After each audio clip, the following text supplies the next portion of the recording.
Good morning student, बहुत बहुत स्वागत है आपका इस वीडियो में। इस वीडियो में हम पढ़ाने वाले हैं। इससे पहले जो पढ़ाए थे वो शाहजहां के अबाउट आपको पढ़ा रहे थे। तो मुगल एम्पायर के बारे में हम सीरीज को आगे बढ़ाएंगे और इस वीडियो में पढ़ाएंगे कि जब शाहजहां को सत्ता प्राप्त हो गया तो उन्होंने कौन कौन सा अभियान अपने जीवन में स्टार्ट करा, किससे किससे लड़ाई करके अपने अंदर जो भी मुगल का सीमा क्षेत्र था उन्होंने सीमा क्षेत्र को कितना बड़ा और किया। क्योंकि इससे पहले वाले वीडियो में हम बताए थे कि जो बुंदेलखंड वाला क्षेत्र है वहां पर 1628 से लेकर के 1635 तक जो बुंदेलखंड वाला क्षेत्र है उस पे शासक कौन रहे, तो वीर सिंह बुंदेला रहे।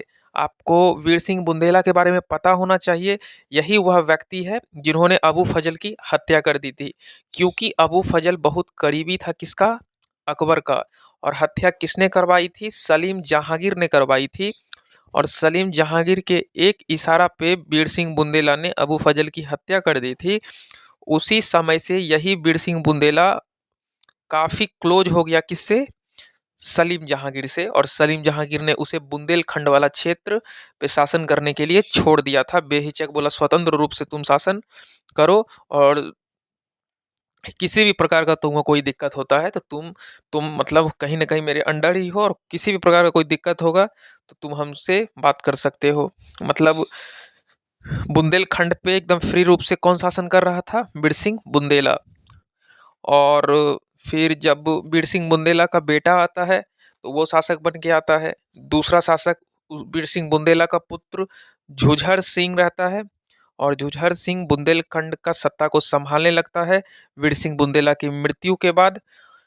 और झुझर सिंह लेकिन थोड़ा सा ज्यादा घमंड हो जाता है, क्योंकि झुझर सिंह को लगता है कि भाई जो भी चीज है ये मेरे पास आज इतना धन दौलत सब मेरे पिता श्री बीर सिंह बुंदेला के वजह से है। झुझर सिंह को समझ ही नहीं आता है कहीं ना कहीं ये मुगल का दया है, दृष्टि है, देन है, सलीम जहांगीर का बसाया हुआ एक साम्राज्य है। ये चीज झुझर सिंह कभी फील नहीं कर पाता है। और तमाम अलग अलग तरह का विद्रोह, अलग अलग तरह का चीजें मुगल के अगेंस्ट में करने लगता है झुझर सिंह, ताकि ये इसका जो बुंदेलखंड वाला राज है वह मुगल से स्वतंत्र हो सके। काफी विद्रोह करता है, लेकिन इस विद्रोह को आसानी से कौन दबा देता है, शाहजहां। और शाहजहां अपने कई शब्द से झुझर सिंह का आंख भी खोलता है। और शाहजहां कहता है कि तुम जिस बुंदेलखंड के लिए इतना आवाज उठा रहे हो, ये टोटल बुंदेलखंड जो क्षेत्र है हमारे पिताश्री हमारे पूर्वज का दिया हुआ एक तुमको गिफ्ट है। और शायद इस गिफ्ट को लेकर के इतना भी तुम जमीन छोड़ के बात आगे मत करो, क्योंकि तुमको खुद शर्म लगना चाहिए कि मुगल ही तुम लोगों को एक बुंदेलखंड वाला क्षेत्र बसाया है और तुम मुगल को ही अलग लेवल का चुनौती देना चाहते हो। कैसा तुम हो गए हो। तुम्हारे पिताश्री कभी भी उनको हिम्मत नहीं था वीर सिंह बुंदेला को कि मुगल के सामने इतना अलग लेवल का विद्रोह करें। जब से वो नहीं इस दुनिया में, सो विद्रोह तुम इतना ज्यादा कर रहा है, तुमको थोड़ा सा भी शर्म होना चाहिए कि सलीम जहांगीर के द्वारा ही दिया गया ये जमीन, जिसके वजह से ये राज्य साम्राज्य जो सलीम जहांगीर तुम पे दया दृष्टि किए, नहीं तो कब का सलीम जहांगीर तुमको कबाड़ के फेंक सकते थे। हर तरह का चीजें शाहजहां ने उनको सुनाया झुझर सिंह को। फिर झुझर सिंह थोड़ा सा शांत होते हैं, और फिर उनका जो शरीर का गर्मी था वो थोड़ा सा शांत हो जाता है। और झुझर सिंह भी संधि करने के लिए तैयार हो जाते हैं और कहते हैं ठीक है, अब हम जो भी हैं आपके अंदर ही हैं, माफ करिएगा अगर एक्स्ट्रा बोल दिए तो। यहाँ तक हमने इससे पहले वाले वीडियो में समझ ही गया था। इसके अलावा दक्षिण भारत के विषय में जो पढ़ रहे थे, दक्षिण भारत में एक लोदी वंश का ही बहुत मतलब एक लोदी साम्राज्य का ही राजा आगे बढ़ के खान जहां लोदी आता है, शायद लोदी के ही परिवार से ये बिलोंग करता था। अफगान मुसलमान था।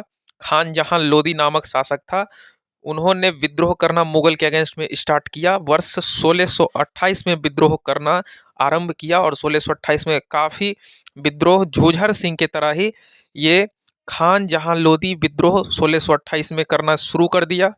क्योंकि 1627 ईस्वी में सलीम जहांगीर की क्या हो गई थी, मृत्यु हो गई थी। और जब गद्दी खाली होता है तो सभी साम्राज्य के अलग अलग राजा को एक अवसर मिल जाता है विद्रोह करके साम्राज्य को स्वतंत्र बनाने का।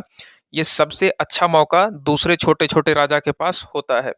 तो यही जब मृत्यु हुआ था जहांगीर का, तो लोग फायदा उठा रहे थे, क्योंकि 3 वर्ष के लिए 3 महीने के लिए तो कहीं न कहीं बहुत ही नॉर्मल शासक मुगल पे बैठे थे, जो खुसरो का बेटा था, वही ना शासन करने आया था मात्र 3 महीना के लिए। तो ये सब जो समय होता था ना 1628 का, तो ये सब जनवरी हो गया, ये 1627 का दिसंबर हो गया, ये सब समय में अलग-अलग राजा ना विद्रोह करने के लिए एकदम पागल हो रहे थे मुगल के अगेंस्ट में, ताकि उनको ना कहीं न कहीं मुगल से छुटकारा मिल जाए।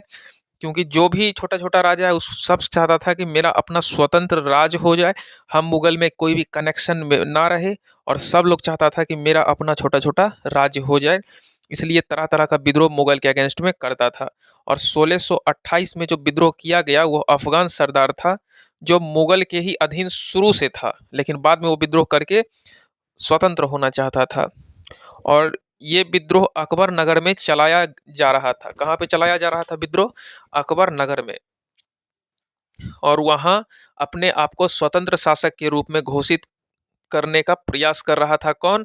खानजहां लोदी। और खानजहां लोदी हमेशा कह रहा था कि हम यहाँ के स्वतंत्र शासक हैं, सो मुगल अब हमसे कनेक्ट नहीं है, तुम लोग सिर्फ हमको फॉलो करो, मुगल वगैरह से डरने की कोई बात नहीं है, उसको हम देख लेंगे। ये पूरा का पूरा जो दक्षिण भारत वाला क्षेत्र है वो मेरे अंदर ही है, खानजहां लोदी के अंदर। जब यह बात खानजहां लोदी का यह बात मतलब अपने आप को स्वतंत्र घोषित करने का बात शाहजहां को पता चलती है, तो शाहजहां बहुत दुखी हो जाता है और उसका पीछा करते हुए अपना सैनिक भेजता है।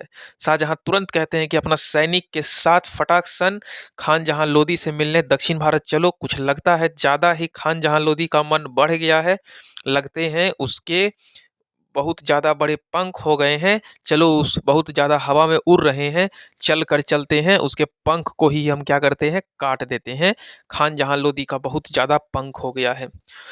और इन दोनों के बीच में बहुत युद्ध होता है, एकदम धासम युद्ध, क्योंकि खानजहां लोदी भी अफ़गान मुसलमान है और उसके भी खून में अफ़गान मुसलमान का खून दौड़ रहा है। और कहीं न कहीं वो भी बहुत बड़ा योद्धा होते थे अफ़गान मुसलमान। और खूब भीषण युद्ध होता है किसमें मुगल के शाहजहां प्लस खानजहां लोदी के सैनिक के साथ। लेकिन लास्ट लास्ट तक इस विद्रोही 1631 में ये कहीं न कहीं कंप्लीट रूप से मुगल से एकदम हार ही जाता है। और मुगल से हारने के बाद 1631 तक इसे मृत्यु दंड दे दिया जाता है यह खानजहां लोदी को, क्योंकि कहीं न कहीं खानजहां लोदी कुछ ज़्यादा ही इसके पंख बड़े हो गए थे और हवा में उड़ना चाह रहे थे स्वतंत्र रूप से। मुगल ने इसका पंख को तो काट ही दिया, साथ ही साथ इनको जेल में भी बंद किया, और उससे भी मन नहीं भरा तो लास्ट में इसको मृत्यु दंड दे करके इस दुनिया से ही इसका नाम और निशान को क्या किया, मिटा दिया। उसकी हत्या करवा दी जाती है। और दूसरे तरफ ना वो दक्षिण भारत का कहानी खत्म। बुंदेलखंड चले जाओ, वो भी दक्षिण भारत में ही पड़ता है, उधर भी उसका भी कुछ ठिकाना लगाया ही है ना। अब हम दूसरे तरफ चलकर देखते हैं, तो दूसरे तरफ मेरा पुर्तगाली वाला पुर्तगाली एक पुर्तगाली जो भारत आए थे, है ना। तो पुर्तगाली जो भारत आए थे व्यापार करने के लिए, किस लिए भारत आए थे, व्यापार करने के लिए। तो कहीं न कहीं इस पर भी शाहजहाँ का ध्यान जाता है। और शाहजहाँ के समय में ही पुर्तगाली भारत आए थे और बहुत ज़्यादा उदंडता शुरू कर दिए थे। क्या कर दिए थे? उदंडता मतलब बहुत ज़्यादा ही लूट-फटोर का काम। ये पुर्तगाली तो व्यापार करने के लिए भारत आए थे, लेकिन उसका मन व्यापार करने में कम और उदंडता लूट मचाने में भारत में बहुत ज़्यादा हो रहा था। और कई क्षेत्रों से कंपनी ने मुगल सैनिकों को भगाना शुरू कर दिया। मतलब एक तो पुर्तगाली लोग आए भारत में बिजनेस करने के लिए। पुर्तगाली यूरोपियन कंट्री है, आपको पता होना चाहिए अगर आप हाँ, ज्योग्राफी अच्छे से पढ़े हैं तो पुर्तगाली कहाँ यूरोपियन कंट्री है। वो सब भारत में किस लिए आई थी? बिजनेस करने के लिए आई थी। और किसके समय में आई थी? तो शाहजहाँ के समय में आई थी, और उससे पहले भी जहांगीर के समय में, अकबर के समय में कई अंग्रेज आए थे और इस विषय पे भी बात किए थे कि भाई कि हमको यहाँ कंपनी खोलना है। लेकिन जब भौगोलिक खोज का दौर चलता है, तो भौगोलिक खोज मतलब जब पूरा धरती में समुद्र के रास्ते से खोज होता है, तो उनमें से सबसे पहले भारत आने वाली जो कंपनी होती है, वह पुर्तगाल की ही कंपनी होती है व्यापार करने के लिए। तो सबसे पहले शाहजहाँ के समय आती है और यहाँ का जो देखती है शासन व्यवस्था, देखती है कि कई अलग-अलग राजा अपने-अपने क्षेत्र में शासन कर रहे हैं और एक एकदम यूनियन यूनियन की तरह नहीं है, मतलब पुर्तगाली को लगा उतना मजबूत नहीं है। तो उनको उतना अनुभव भी नहीं था कि मुगल के सैनिक लोगों को कितना पावर है या फिर मुगल कैसा है। वो कंपनी से जब मुगल टैक्स वसूलने के लिए जाते थे ना मुगल के सैनिक लोग, तो कंपनी उसको धक्का मार के भगा देता था ऑफिस से, बोलो भागो यहाँ से, अभी मेरा बिजनेस धंधा चल नहीं रहा है और हम टैक्स को नहीं देंगे। तो ये मुगल्स को टैक्स देना नहीं चाहती थी, टैक्स को बचाना चाहती थी शुरू-शुरू में पुर्तगाली कंपनी। इवन भारतीय महिला से भी विवाह करना शुरू कर दिया था पुर्तगाल के व्यक्ति। क्योंकि उसको लगता था पुर्तगाली जो कंपनी भारत में एस्टेब्लिश्ड हुई थी, उसको लगता था यदि हम भारत की लड़की से शादी कर लेंगे, तो कहीं न कहीं भारत का हम दामाद बन जाएँगे और स्वाभाविक है कि हमारे ससुर जी, हमारे साला साहब सब तो भारत में ही रहेंगे और वो हमको हर तरह का हेल्प देंगे। क्योंकि अगर यहाँ की लड़की से शादी कर लेंगे तो इससे हमको सिर्फ़ लड़की की प्राप्ति नहीं होती है, बल्कि लड़की के पूरा फैमिली मेरे सपोर्ट में रहेगा और मेरे तरफ से युद्ध लड़ने में, हमको सपोर्ट करने में, हमको यहाँ छुपाने में हेल्प करेगा। क्योंकि पुर्तगाली भारत आए हैं और अपने दामाद को कोई भी पलंग के अंदर नुका देगा, तो मुगल का सैनिक उसको खोज के मार पाएगा? पहला चीज़ ये समझिए फ्रेंड। आ रहा है ना समझ में? हर एक चीज़ को तोड़-तोड़ के पढ़ा रहे हैं। इस तरह का इस तरह का कहानी चलते आ रहा था और विवाह करता था पुर्तगाली कहाँ से? भारतीय लड़की को ढूँढ-ढूँढ के, क्योंकि भारत में भी लड़की लोग सुंदर ही होती है और ये लोग शादी भी करके अपना रहता था और इसको लगता था कि यही शादी हमको बचाएगा कल के डेट में। और बहुत परिवार से ये शादी करना तो पुर्तगाली चाहता था, लेकिन हमारे भारतीय समाज संस्कृति उस वक़्त इतना खुले विचार का नहीं था, जो सब लोग अपने घर की बेटी को एक विदेशी को सौंप दें। थोड़ा-सा ना हमारा संस्कृति उस वक़्त भारत का अलग लेवल पे था, मतलब पर्दा सिस्टम था, पूरा लड़की को घूंघटा ओढ़ा देने का और लड़की को वैसा मतलब कपड़ा-लत्ता, ड्रेस वगैरह सब कुछ को ख़्याल रखना, है ना? सब कुछ होता था, तो वैसा छूट लड़की को दिया नहीं जाता था। तो जब शादी का प्रस्ताव पुर्तगाली रखता था ना हमारे भारतीय नारी से, तो इनकी जो भारतीय नारी के पेरेंट्स होते थे, वो शादी बिल्कुल करना नहीं चाहते थे, क्योंकि उनको लगता था कि ये लोग लड़की के साथ शादी तो कर लेगा, हो सकता है कि बेच दे ले जाके या फिर इसको किडनैप करके इ इसको पकड़-उकड़ के ले जाए, फिर इसके साथ कुछ गलत हो विदेश में, है ना? तो इस तरह का पेरेंट्स लोग बात सोचते थे, तो कोशिश करते थे कि पुर्तगाली से शादी ना ही हो तो अच्छा है। लेकिन जब पुर्तगाली का बात यहाँ का पेरेंट्स सुनता नहीं था, तो पुर्तगाली बहुत ज़बरदस्ती करता था और उसके पेरेंट्स को भी ईसाई धर्म बना देता था, बदले में पैसा भी देता था और उसकी लड़की को भी पकड़ के अपने साथ लेके शादी-विवाह ज़बरदस्ती कर लेता था। और यह न्यूज़ जब शाहजहाँ को पता चलता है, तो शाहजहाँ का खून खौलने लगा और शाहजहाँ तुरंत अपने सेना को ऑर्डर देता है, जाओ और ये पुर्तगाली का छक्का छुड़ा के आओ। कुछ ज़्यादा ही पुर्तगाली का क्या बढ़ गया है। 1 मिनट रुकिए, थोड़ा-सा आवाज़ आ रहा है, गेट लगाने दीजिए।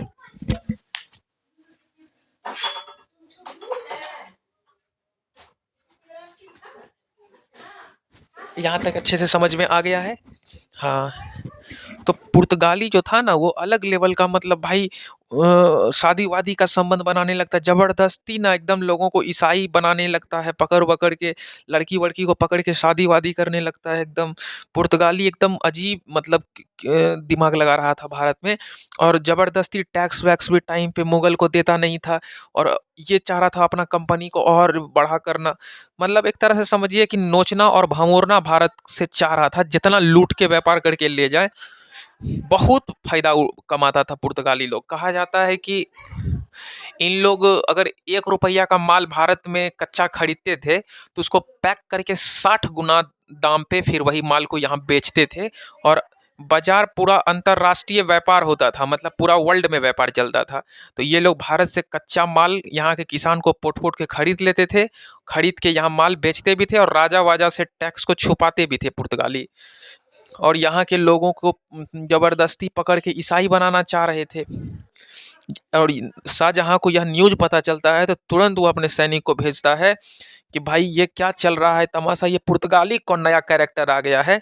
शाहजहाँ एकदम पावरफुल उस वक़्त थे मुगल में और तुरंत अपने सैनिक-वैनिक को भेजते हैं और मुगल सेना के थ्रू पुर्तगाली को दंड दिया जाता है और कई ईसाई जो है वो तलवार से कई ईसाई का गर्दन काट करके रोड पे फेंक दिया जाता है, क्योंकि ईसाई जो थे वही थे मेन रूप से पुर्तगाली। हम आपको बताएं ना कि जो यूरोपियन कंट्री हैं, यूरोप के लोग, वही सब भारत में बिजनेस करने आते थे। किधर से?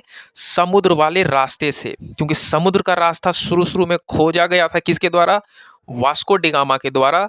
कालीकट बंदरगाह पे हर एक चीज़, जब आधुनिक भारत पे जाएंगे तो आपको डिटेल से हम पढ़ाने का प्रयास करेंगे, हर एक चीज़, है ना। आप सुने होंगे क्रिस्टोफर कोलंबस अमेरिका का खोज कर दिया था, लेकिन याद करिएगा एक चीज़ फ्रेंड, कि क्रिस्टोफर कोलंबस निकला था भारत का खोज करने, कर दिया अमेरिका का खोज, है ना।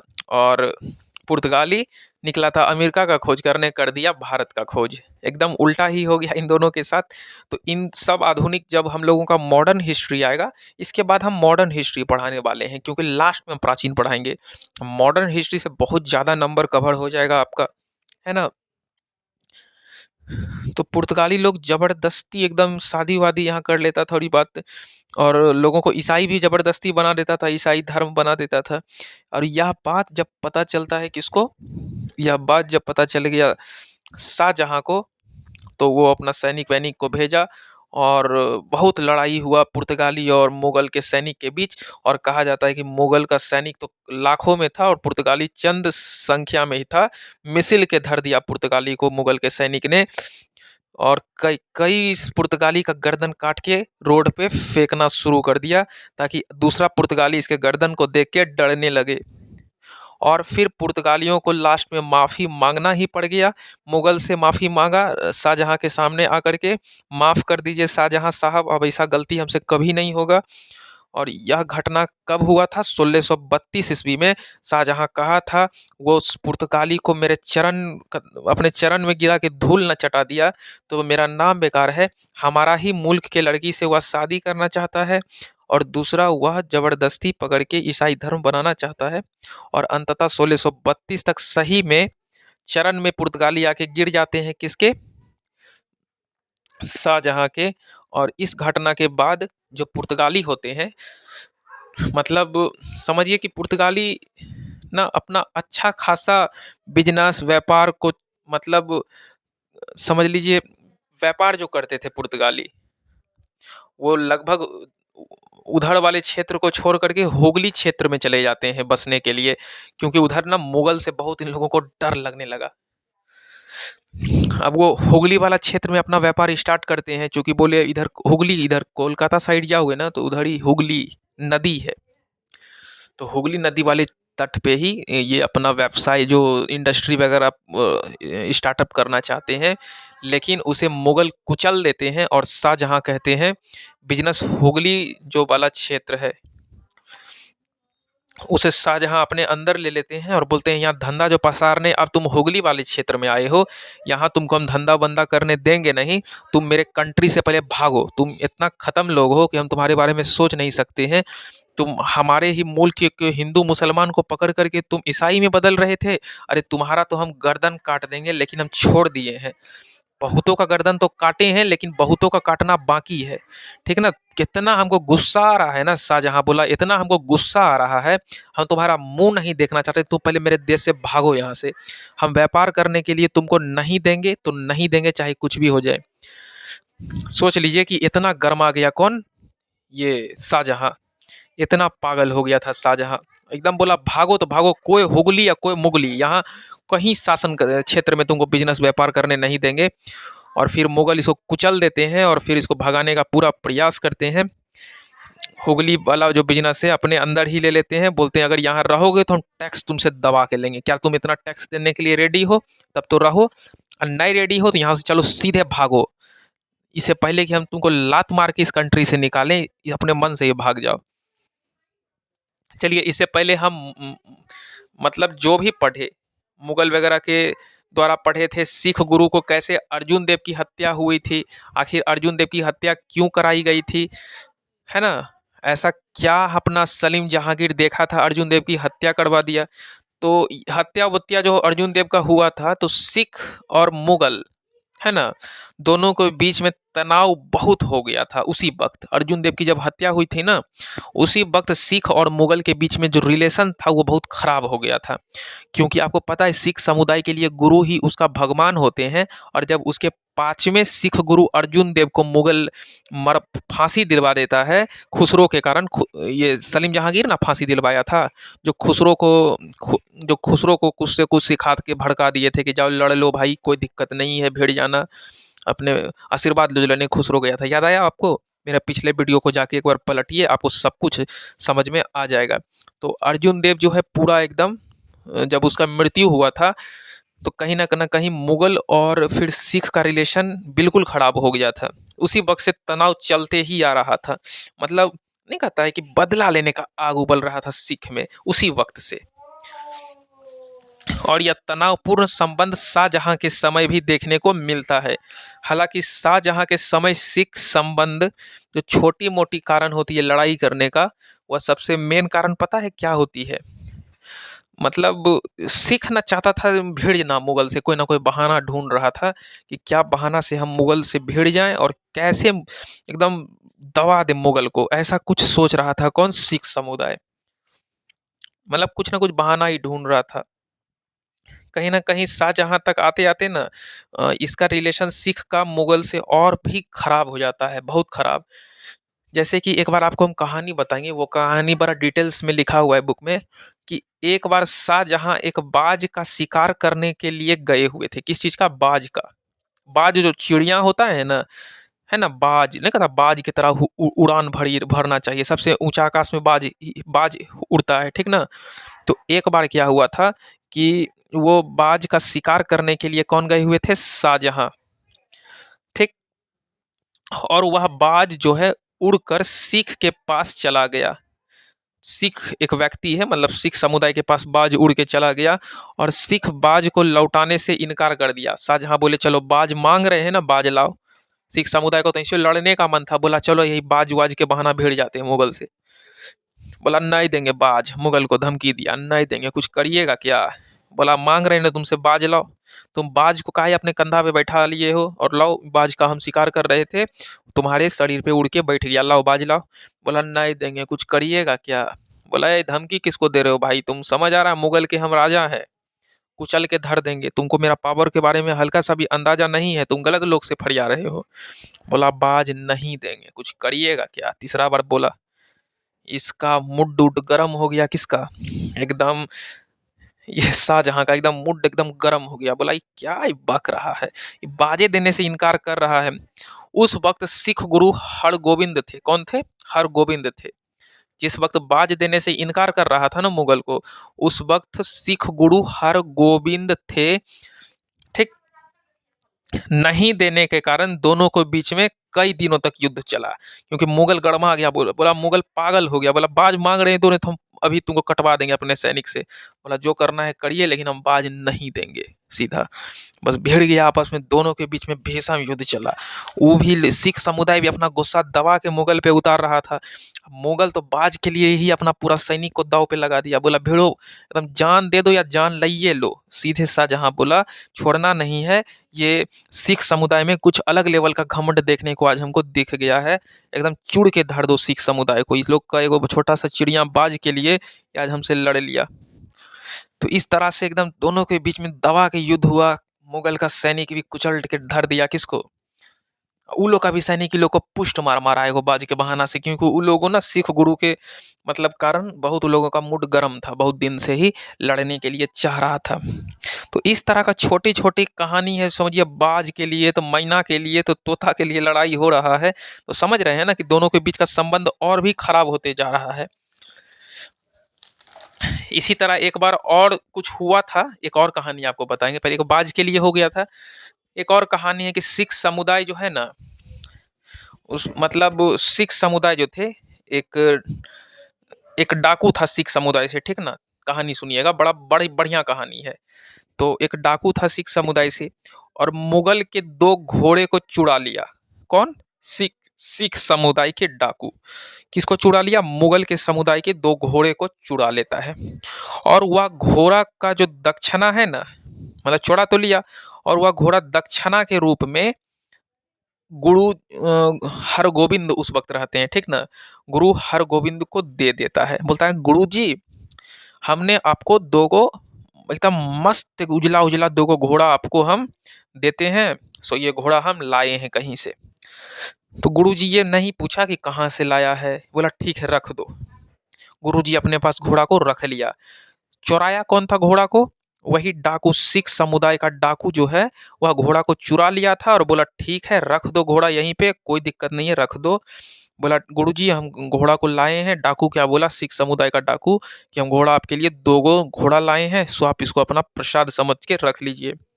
और ये घोड़ा किसका था? मुगल का घोड़ा था, एकदम महँगा-महँगा घोड़ा मुगल में था, एकदम अफ़गानी घोड़ा सब, ठीक ना?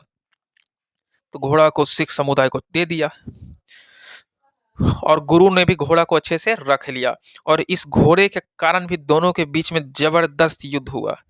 है ना? जब मुगल का सैनिक गुरु से चला गया घोड़ा माँगने के लिए तो डाकू-वाकू पूरा भिड़ गया, घोड़ा नहीं देंगे, की करेगा, नहीं करेगा। दोनों के बीच में मुगल का सैनिक और फिर वो सिख समुदाय के बीच में भीषण फिर युद्ध हुआ दबा के। ठीक ना? और जब तक गुरु गोविंद की हत्या ना हो जाती है, कहा जाता है तब तक युद्ध तो चलते ही रहता है। ना दोनों के बीच में दबा के युद्ध हुआ, घोड़ा के कारण, पिछला युद्ध हुआ बाज के कारण। हालाँकि शाहजहाँ शासक बनने के लिए शासक जब शाहजहाँ शासक बनते हैं ना, तो शाहजहाँ शासक बनने के बाद केवल संघर्ष में ही व्यस्त रहते हैं। सिख समुदाय से तो ज़बरदस्त संघर्ष हो जाता है, दक्षिण भारत वाले क्षेत्र से ही संघर्ष हो जाता है। आप शाहजहाँ में के शासनकाल में देखिएगा बीर सिंह बुंदेला के ही समय में, तो बीर सिंह बुंदेला का जो बेटा था उनसे भी इसका मैटर हो जाता है। तो कहीं न कहीं ये ज़बरदस्ती ना मैटर में फँसते जाता है अलग-अलग लोगों से।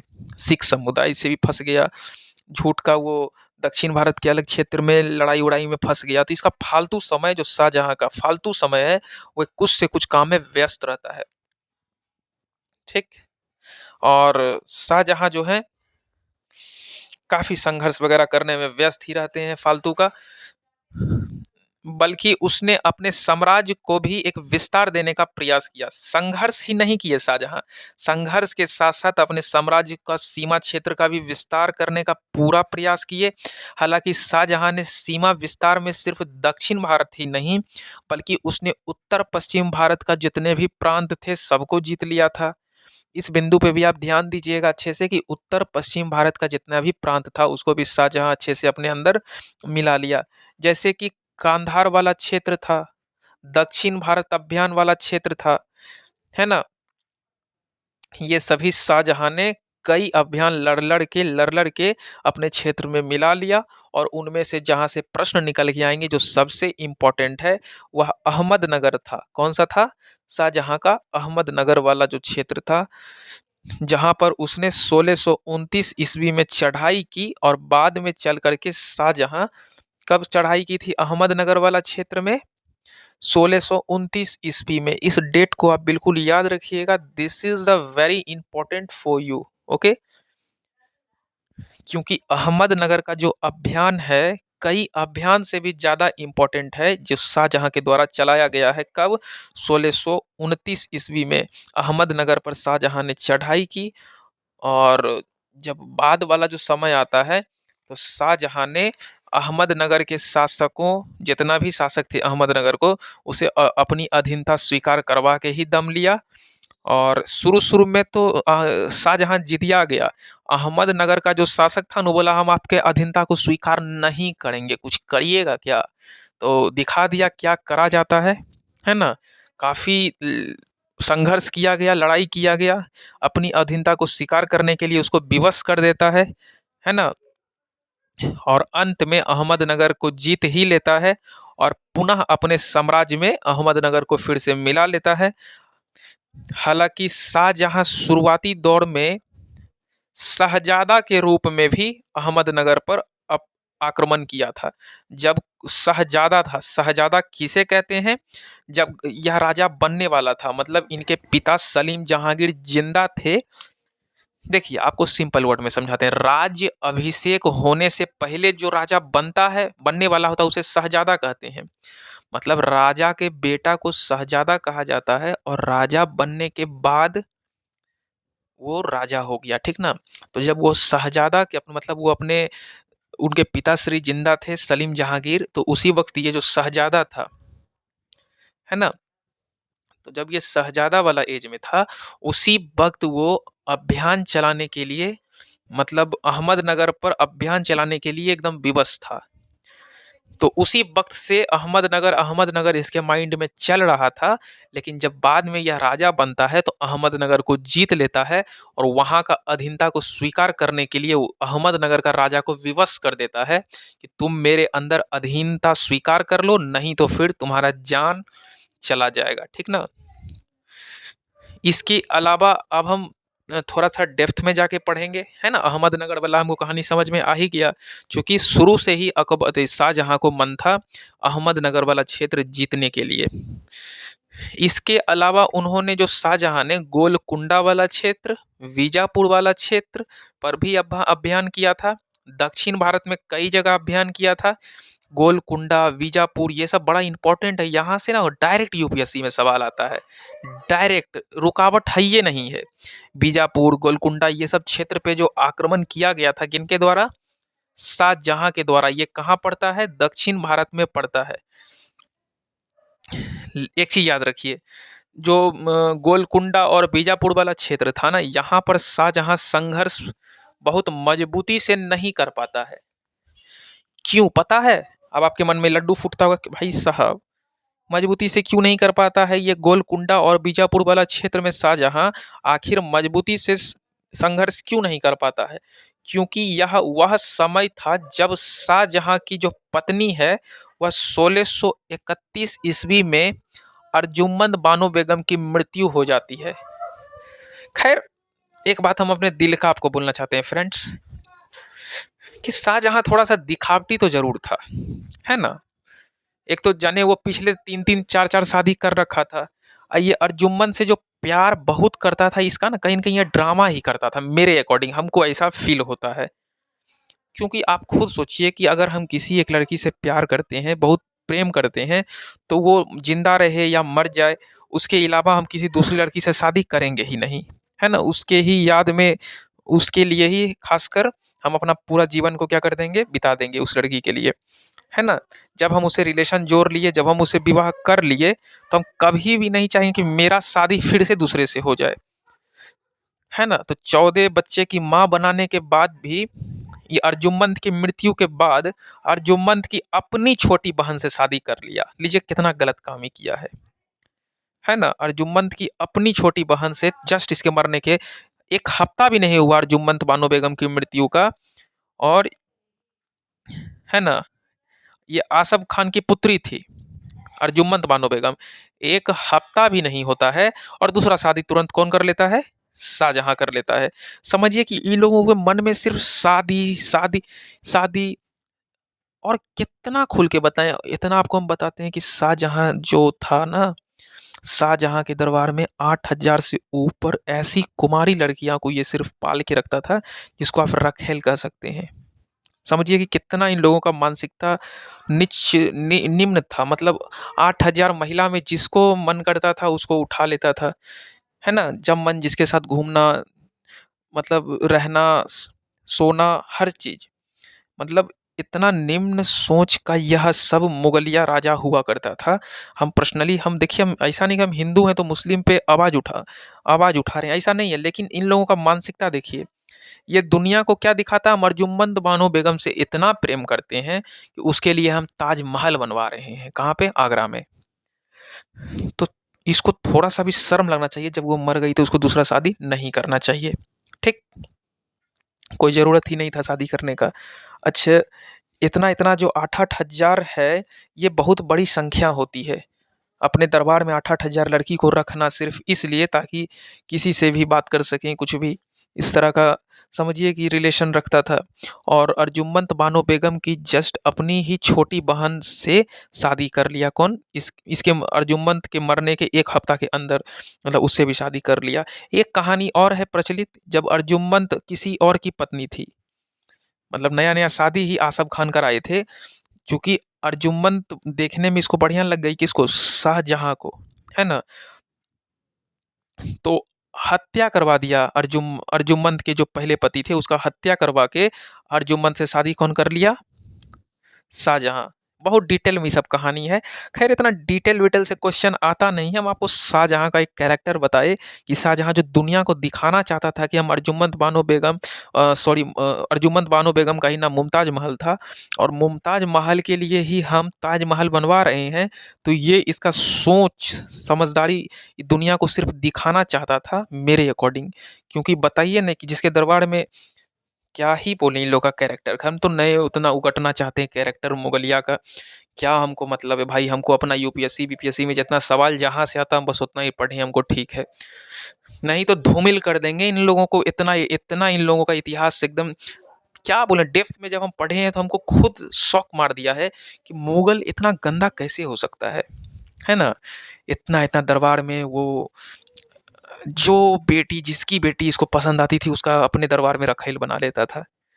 आप रखेल समझ रहे हो ना कि मतलब एक कैसे खुल के बोले, यूज एंड थ्रो इस तरह का, मतलब जब मन हुआ उसके साथ रह लिया, जब मन हुआ उसको दरबार में मतलब पालता था।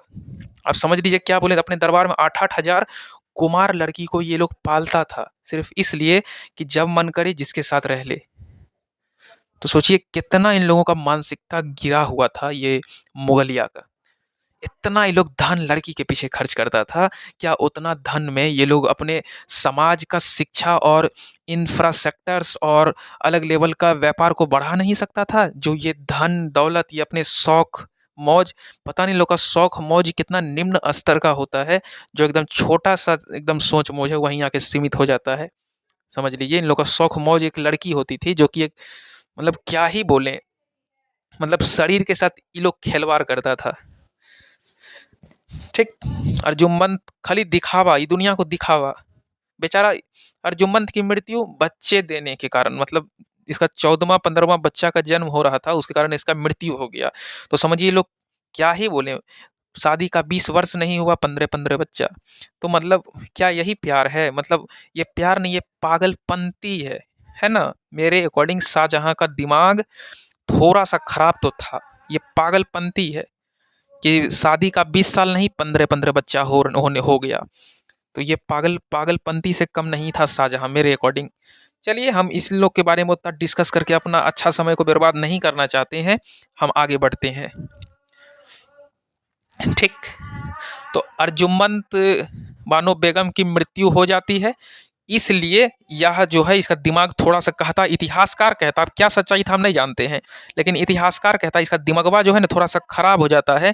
इसीलिए गोलकुंडा और बीजापुर को उतना मजबूती से अभियान नहीं कर पाता है। नहीं तो शाहजहां के पास इतना दम खम और पैसा था कि मुंह कान थकुच के लाल कर देता ये गोलकुंडा और बीजापुर वाला शासक को। लेकिन उस वक्त ही 1631 में इसकी पत्नी की मृत्यु हो जाती है। कहा जाता है कि इसका दिमागवा जो है थोड़ा सा डिस्टर्ब हो गया था, समझे। इसलिए गोलकुंडा और बीजापुर पर उतना दवा के अभियान नहीं कर पाता है, थोड़ा सा डिस्टर्ब चलता है। ठीक है ना, यहाँ आपको अच्छे से समझ में आ गया। वह बार बार जो है ना जाता है अभियान करने और लौट के आ जाता है, क्योंकि उसको ना लड़ने की अंदर से शक्ति ही नहीं होती है।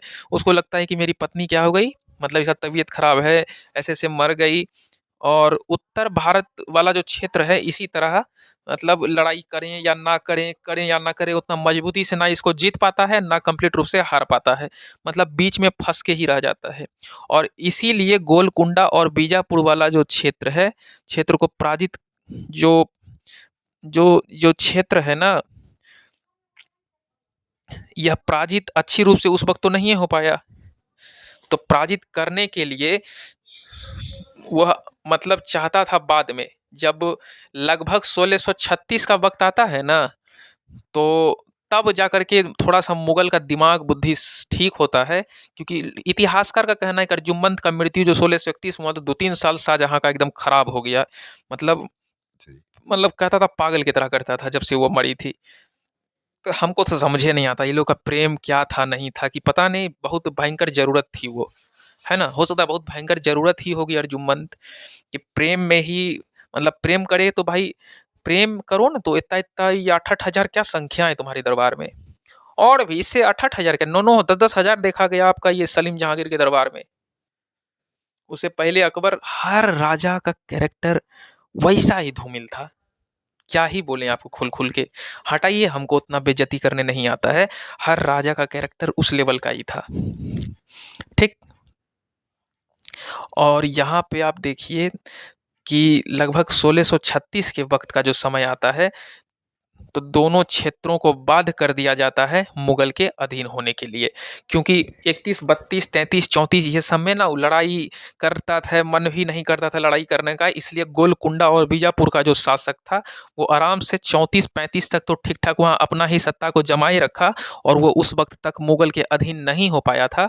लेकिन मुगल अपना बाद में कुछ दिमाग उमाग मुगल का ठीक होता है, तो बाद में गोलकुंडा और बीजापुर वाला क्षेत्र को अच्छे से पराजित भी कर देता है, और उसे अपने क्षेत्र, जो अपने शासन क्षेत्र है, उसमें वह अपने अधीन कर लेता है। वह दौर रहता है 1636 ईस्वी का। इस डेट को आप याद रखिएगा, यहाँ से एक इम्पोर्टेंट सवाल बन के प्रीलिम्स और मेंस दोनों के लिए निकल के आएंगे। ठीक, अच्छे से आपको यहाँ तक समझ में आ गया है ना। ये दोनों क्षेत्रों को अपने ही अधीन कर लेता है, और बाद में मुगल से इनकी संधि हो जाती है अच्छे से। मतलब वो लोग भी कहता है नहीं ठीक है, आप लोग कई 4-5 वर्षों से परेशान हैं, तो हम आपको अपना उत्तर भारत, बीजापुर और गोलकुंडा आपके अधीन करते हैं। चलिए, अगर आपको मेरे तरफ से राजा लोग माफ़ी मांगता है, अगर आपको मेरे तरफ से किसी भी प्रकार का गलती होता है तो हमें माफ़ कर दीजिएगा। इस प्रकार मुगल जो है, मतलब गोलकुंडा और बीजापुर वाला राजा माफी मांगता है मुगल से कि भाई कम से कम आप हमको अपने अंदर रख लीजिए, हत्या मेरा मत कराइए, नहीं तो जेहो जीवन जी रहे हैं वो खत्म हो जाएगा। और इस प्रकार मुगल का पूर्ण विजय गोलकुंडा और बीजापुर बीजापुर पे नहीं हो पाता है। मतलब कंप्लीट रूप से विजय नहीं हो पाता है। किस पे गोलकुंडा और बीजापुर पे कंप्लीट रूप से विजय नहीं हो पाता है शुरू में, लेकिन बाद में हो जाता है। लेकिन अहमदनगर वाला क्षेत्र पे पूर्ण रूप से यह अच्छे से अहमदनगर वाला क्षेत्र पे पूर्ण रूप से वह जीत लेता है अच्छे से। हालांकि शासन के समय शाहजहां अपने सभी पुत्र को अलग अलग जगह के सूबेदार बनाकर रख दिया था। मतलब शाहजहां जब शासन कर रहा था तो वो चाहता था कि मेरे जितने भी पुत्र हैं, हम बताए थे ना कि 14 बाल बच्चा सिर्फ उससे हुआ था, 7 की मृत्यु हो गई थी और 7 गो जिंदा था, जिसमें कि 3 गो बेटी 4 गो बेटा था। और ये शाहजहां अपने सभी बेटा को अलग अलग जगह का मुख्यमंत्री वाला पद दे रखा था अपने जीवन काल में। ठीक। शुरू शुरू में वो गोलकुंडा और बीजापुर वाले क्षेत्र को विजय नहीं कर पा रहा था, लेकिन जब 1636 का समय आता है तो ठीक से जीत के अपने अंदर मिला ही लेता है। अहमदनगर को शुरू में ही जीत लेता है, यहाँ से आपको कोई भी तरह का प्रॉब्लम नहीं होने वाला है। ठीक। और वह अपने सभी पुत्र को, जो जितने भी पुत्र थे शाहजहां के, वो सभी पुत्र को सूबेदार बना करके अलग अलग क्षेत्र में शासन करने के लिए भेज देता है। ठीक। पूर्ण रूप से दक्षिण भारत का जो क्षेत्र होता है ना, तो वहाँ पे इनके जो औरंगजेब पुत्र हैं वो दक्षिण भारत के क्षेत्र में सूबेदार के पद पे नियुक्त रहते हैं। आप कंफ्यूज मत करिएगा, इसी सूबेदार को मुख्यमंत्री कहते हैं, है ना। मान लीजिए कि नरेंद्र मोदी के जगह पे कौन था, राजा था शाहजहां, और उनका बेटा लोग नीतीश कुमार जैसे यहाँ के मुख्यमंत्री, योगी आदित्यनाथ उत्तर प्रदेश के, तो इसी प्रकार से मुख्यमंत्री को ही सूबेदार बोलते हैं, समझ रहे हैं ना। तो इनका बेटा लोग अलग अलग जगह पे सूबेदार के पद पे नियुक्त था। हालांकि औरंगजेब को 1636 से लेकर के 1644 और 1652 से लेकर के 1658 तक दक्कन भारत का नाम सुने ना, दक्कन किधर है, दक्षिण भारत में दक्कन क्षेत्र है। कहाँ पे है, दक्षिण भारत में पड़ता है ये दक्कन। और यहीं के सूबेदार के रूप में काम किया है कौन, औरंगजेब। फिर से बता रहे हैं क्योंकि ये सब इंपॉर्टेंट लाइन है, और ये लाइन को आप मिस कर जाओगे तो हो सकता है पेपर आपका खराब चला जाएगा। अच्छे से ध्यान दीजिए, एकदम अच्छे से। 1636 से लेकर के 1644 और 1652 से लेकर के 1658, फिर से 1636 से लेकर के औरंगजेब 1644, ठीक, 36 से 44, और फिर दूसरा चांस 1652 से लेकर के 58 तक वह दक्कन दक्षिण भारत के सूबेदार के रूप में काम करता है।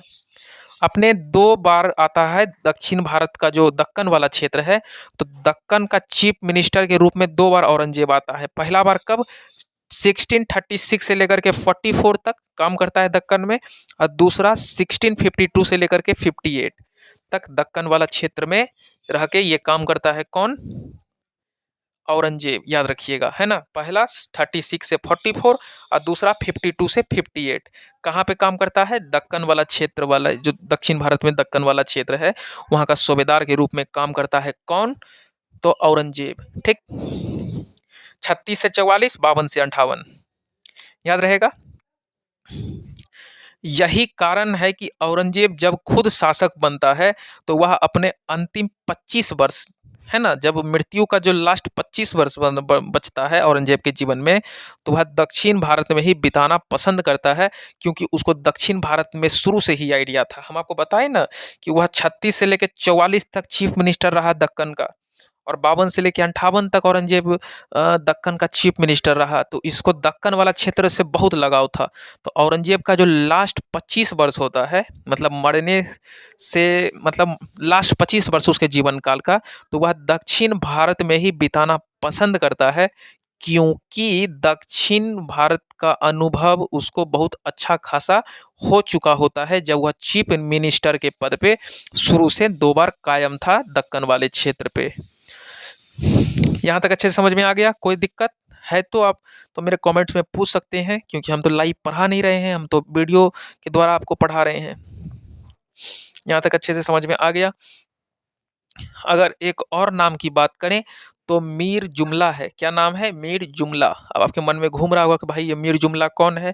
तो इसका संबंध गोलकुंडा से था। कहाँ से था? गोलकुंडा से। मीर जुमला का संबंध कहाँ से था? गोलकुंडा वाला क्षेत्र से था। वह सरदार के रूप में काम कर रहा था। ठीक, एक वाजिर के रूप में काम कर रहा था। ये वाजिर क्या होते हैं? है ना, आपके मन में घुस रहा होगा कि वाजिर के रूप में काम कर रहा था। तो वाजिर भी एक मंत्री लेवल का ही पद है, ऊंचा पद है, काफी ऊंचा वाजिर, है ना। मतलब सूबेदार हो गया, वाजिर हो गया, मतलब वाजिर भी एक कैबिनेट लेवल का पद है, मतलब समझ लें गवर्नर टाइप का वाजिर, है ना। तो मीर जुमला कहाँ का सरदार था? तो मीर जुमला आपका गोलकुंडा वाला जो क्षेत्र है वहीं से संबंध रखता है। गोलकुंडा का ये सरदार था। किसके अंदर था? तो ये एक मुगल के ही अंदर था, मीर जुमला। तो इसने उस क्षेत्र का कोहिनूर हीरा लाकर शाहजहां को दे दिया। बोला हम साहब आपके अधीन हैं। शाहजहां को बोला मीर जुमला कि देखिए हम गोलकुंडा वाले क्षेत्र से हैं, हम आपके ही अंदर हैं, मतलब हम आप मेरे गुरु हैं और हम आपके शिष्य हैं। ये बात कौन बोला? मीर जुमला बोला, है ना। क्योंकि सरदार और वाजिर के पद पे शामिल था कौन? गोलकुंडा वाला क्षेत्र में मीर जुमला।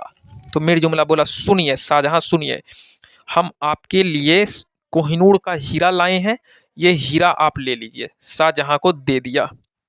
और जानते हो क्या किया शाहजहां? वो हीरा का, कोहिनूर का हीरा था, बहुत महंगा। अभी वो हीरा का दाम कम से कम 25 से 30 करोड़ से भी ऊपर होगा। इतना महंगा हीरा होता था कोहिनूर का। पता लगाइए ना, गूगल पे सर्च करिए कोहिनूर हीरा, मिलबो नहीं करेगा ओरिजिनल कोहिनूर हीरा। और वो कोहिनूर हीरा ला करके शाहजहां को दिया था मीर जुमला, गोलकुंडा का शासक, ठीक, जो कि मुगल के ही अधीन था।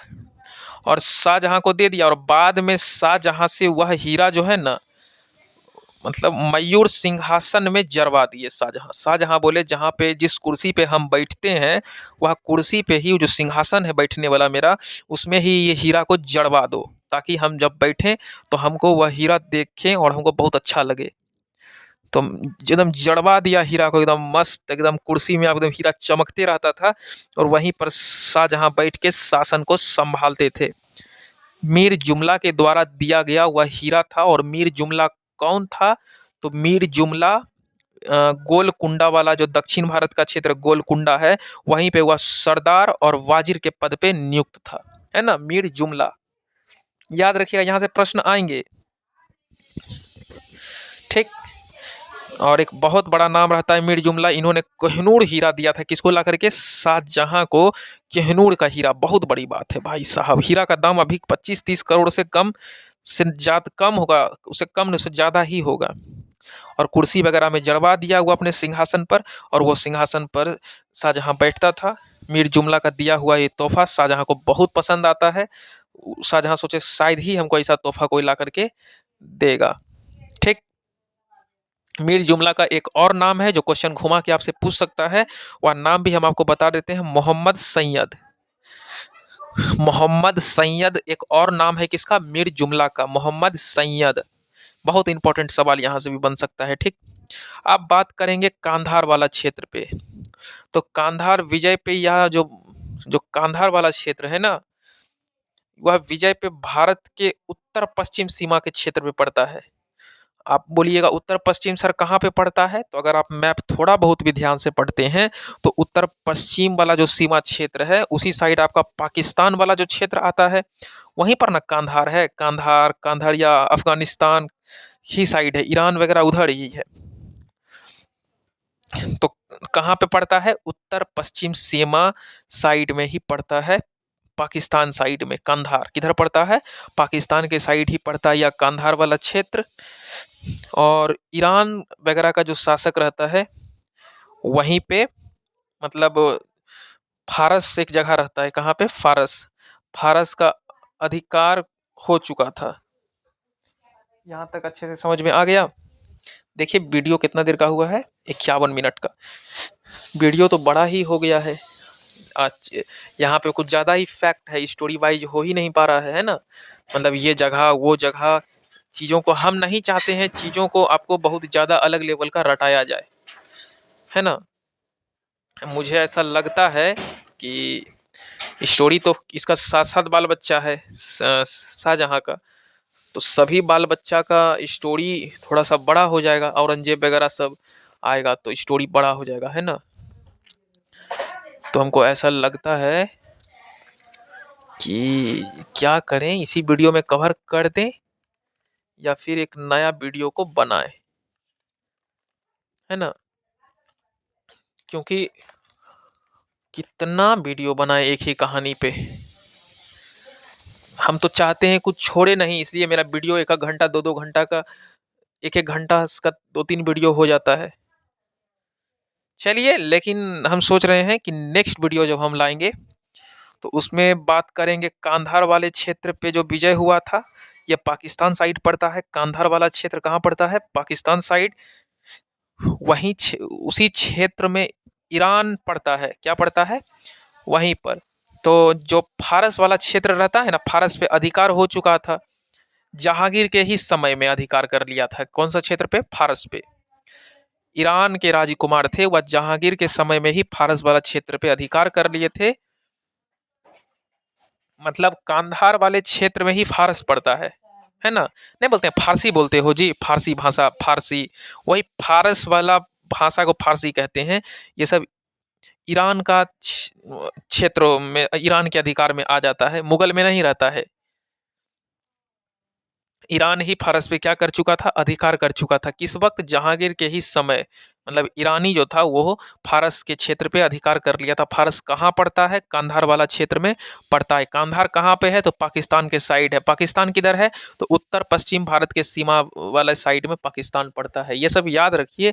आप सिविल सेवा का तैयारी करते हो, यदि आपके दिमाग में मैप नहीं छपा हुआ है, ग्लोब नहीं है, तो वैसा तैयारी करने का कोई फ़ायदा नहीं है, क्योंकि इधर सब कुछ डिटेल से ही जानना पड़ेगा, है ना।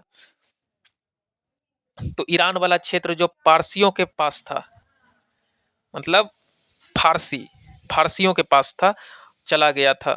हालांकि ये कांधार वाला जो क्षेत्र है वह भारत का ऐसा सीमा क्षेत्र था जहां से ईरान आराम से भारत पे प्रवेश कर सकता है और कभी भी वह चाह के आक्रमण बोल सकता है। ठीक ना। चलिए खैर जो भी है, अच्छे से हम आपको डिटेल में नेक्स्ट वीडियो में पढ़ाएंगे। मेरा बोलते बोलते थोड़ा सा ना खुद मुंह दर्द करने लगता है और एक अच्छा कंटेंट नहीं बन पाता है। लगातार हम नहीं चाहते हैं कि एक बार आप लोग को भी परेशानी दे दें 5-5 घंटा का वीडियो डाल करके। तो चलिए हम नेक्स्ट वीडियो लाएंगे। यह वीडियो देखने के लिए बहुत बहुत धन्यवाद आपका। आपको मेरे वीडियो से अगर थोड़ा सा भी पसंद आता है और आपसे क्वेश्चन बनता है तो आप ये वीडियो को शेयर करिए अपने मित्र तक, जिससे कि मेरा भी मोटिवेशन बढ़ेगा। व्यू ज़्यादा आएंगे तो मेरा मोटिवेशन बढ़ेगा। देखिए फ्रेंड, हम खुद से प्रचार नहीं करते हैं, बहुत ही रेयरली हम किसी को कहते हैं कि हाँ मेरा चैनल है। तो आपके शेयर से ही मेरा प्रचार होता है, तो आपका शेयर ही आपका गुरु दक्षिणा है। चलिए, वीडियो देखने के लिए बहुत-बहुत धन्यवाद और हम नेक्स्ट वीडियो लाएँगे कांधार के विजय पे। आखिर कैसे मुगल राजा कांधार को जीत लेता है, ठीक? और कैसे ईरानियों को घुटना टेकाता है। वीडियो देखने के लिए बहुत-बहुत धन्यवाद।